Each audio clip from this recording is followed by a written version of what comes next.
All right, to discuss the economic implications of deferring the removal of fuel subsidy for another 18 months, we're joined from our Lagos studio by Ikechukwu Onyenwe, Group Head of Treasury and Alternative Asset Finance at Mainstreet Capital. Thank you so much for joining us tonight on Newsnight.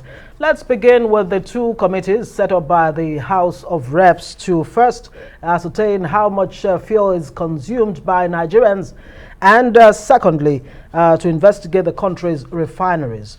What are your expectations? What do you make of this? Thank you. Thank you very much for having me. The committees have been set up to look at what the current utilization is. So it is going to be very interesting to see what the findings would be. Currently, the dearth in usage is as a result of not having our own refinery. So we want to establish the consumption.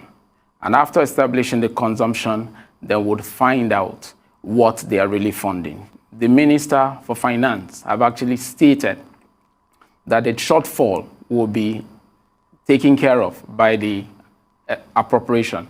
So all of this has been captured. Now, what that simply tells us is the federal government would have to borrow more. They have only made provisions for 6 months as captured in the PIA, that's the Petroleum Industry Act. 6 months, and now they have suspended for 18 months the fuel subsidy removal. Now, having done that, it leaves a gap of 12 months. So this 12 months gap must be filled, and that is exactly what it will come to. Extra budgetary allocation would have to be put into consideration to fill this gap. So basically, the federal government would have to borrow more. I think the issue, like a lot of government officials have said, even the Minister of Finance said sometimes, is that borrowing is not really the issue because Nigeria is still on the borrowing. But the worries for most Nigerians is that how healthy is it to continue to borrow for consumption and not for productivity? That is a very critical question, and it's a major concern for all. The way things are running will continue to borrow for consumption, in my opinion. And this has been exposed again by the suspension of the petroleum and the subsidy removal. Now, this is what would have happened if they had removed the subsidy. One, inflationary pressure will become very eminent after 6 months. And basically what we are experiencing is cost push inflation. So that would spiral out of control, definitely.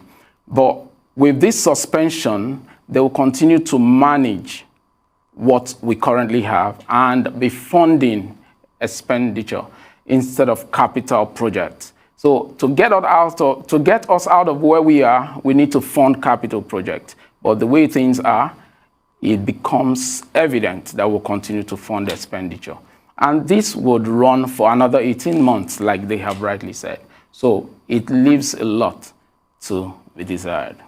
And indeed, the federal government says it will cost Nigeria about 1 trillion naira in the next 6 months from the Federation Accounts Allocation Committee. Can Nigeria really afford this humongous amount of money in the next 6 months? And do you think it's a case of, postponing the evil day?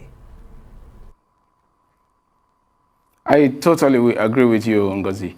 The truth about it is the first 6 months have been provided for in the budget.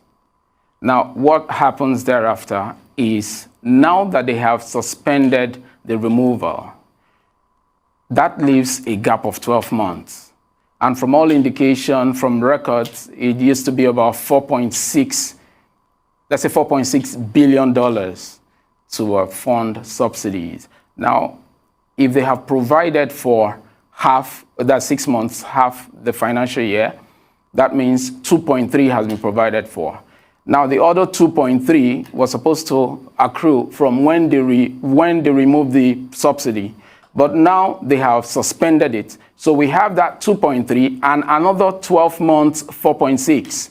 So that gives us a total that leaves all of us a gap, because what we are looking at now is a full-blown 12 months, haven't provided for the first 6 months.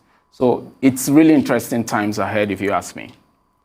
Interesting time indeed, Ikechukwu. But again, some people would say, shouldn't we face the Holocaust now than deferring it to tomorrow, and always hinging that if subsidy is removed, it's going to cause, inflation here and there? Is it not better to face the Holocaust now than tomorrow? And this is the opinion of all. Once it was mentioned that the first 6 months will continue to pay and provisions were made for this payment, a lot of analysts and economic watchers were of the opinion that we're moving in the right direction.